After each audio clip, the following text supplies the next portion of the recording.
ओम नमः श्री ज्योतिराजाय विवेकानंद सुराय सच्चिद सुखो स्वरूपाय समीने तापहारिणे। সকলকে শ্রদ্ধা জানিয়ে শুরু করছি স্বামীজির কিছু কথা। সমাজের মূল কেন্দ্রে আছে মানুষ। মানুষ তার আপন প্রাণ রক্ষা ও পুষ্টির জন্যই হয়েছিল সমাজবদ্ধ। যেদিন মানুষ দুপায়ে দাঁড়াতে শিখল, নিজের হাতের সঙ্গে মিলিত হলো অপরের হাত, সেই পরম মুহূর্তেই স্থাপিত হলো সমাজের ভিত্তি। এই সমাজ মানুষের মুক্তি ও অগ্রগতি ছিল স্বামী বিবেকানন্দের জীবন আদর্শ। তার সমাজ হিতৈষণা মানুষ প্রেমের এক উজ্জ্বল দৃষ্টান্ত। তাতে ঘৃণা নেই, ধ্বংস নেই, লুণ্ঠন নেই, শোষণ নেই, আছে জাতি ধর্ম নির্বিশেষে মানব প্রেম।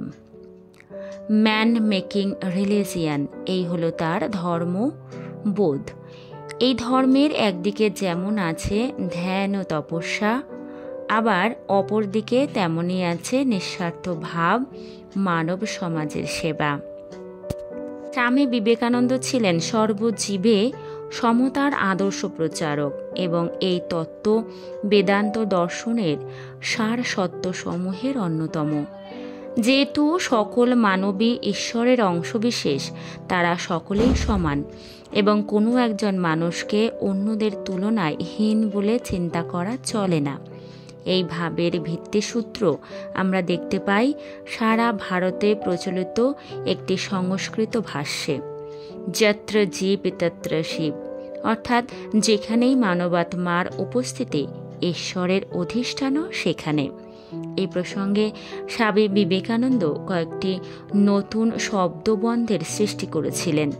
এমন একটি শব্দ হল দরিদ্র নারায়ণ। এর অর্থ হল দরিদ্র জনগণের মধ্যে অধিষ্ঠিত ঈশ্বর, যার প্রতি আমাদের মৌখিক সহানুভূতি নয়, যা সামাজিক জীবন যাপনকে করে কলুষমুক্ত। দীনদরিদ্র মানুষের জন্য ছিল তার দরদি মনের আকুতি ও জীবনদায়ী ভাবনা। দরিদ্র, অবহেলিত, নিপীড়িত মানুষের জন্য তার বাণী কণ্ঠে শুনি বিদ্রোহী স্বর। সাম্প্রদায়িক সংঘর্ষের ও দ্বন্দ্ব হানাহানির মধ্যে তার কণ্ঠে শুনি মহামিলনের ঐকতান। ধর্মীয় উন্মাদনার মধ্যে দেন স্বস্তির ও শান্তির প্রলেপ। বিভেদ বিচ্ছেদের মধ্যে স্থাপন করেন সমন্বয়ী বার্তা।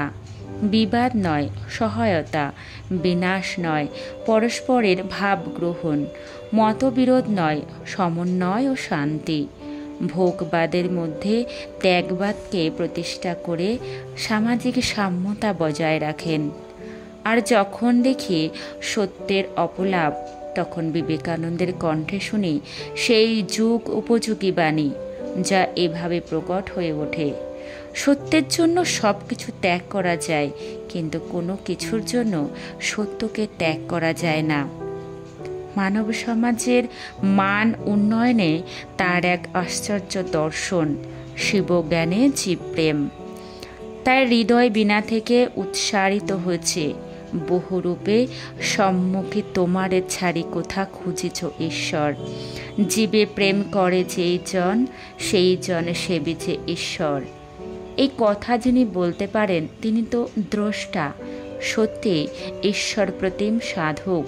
ঠাকুর মা স্বামীজিকে সশ্রদ্ধ শত শত কোটি প্রণাম জানিয়ে আজকের মতো ভিডিওটি সমাপ্ত করছি। ঠাকুর মা স্বামীজির আশীর্বাদ সকল ভক্তগণের উপর বর্ষিত হোক, এই প্রার্থনা ও কামনা করি।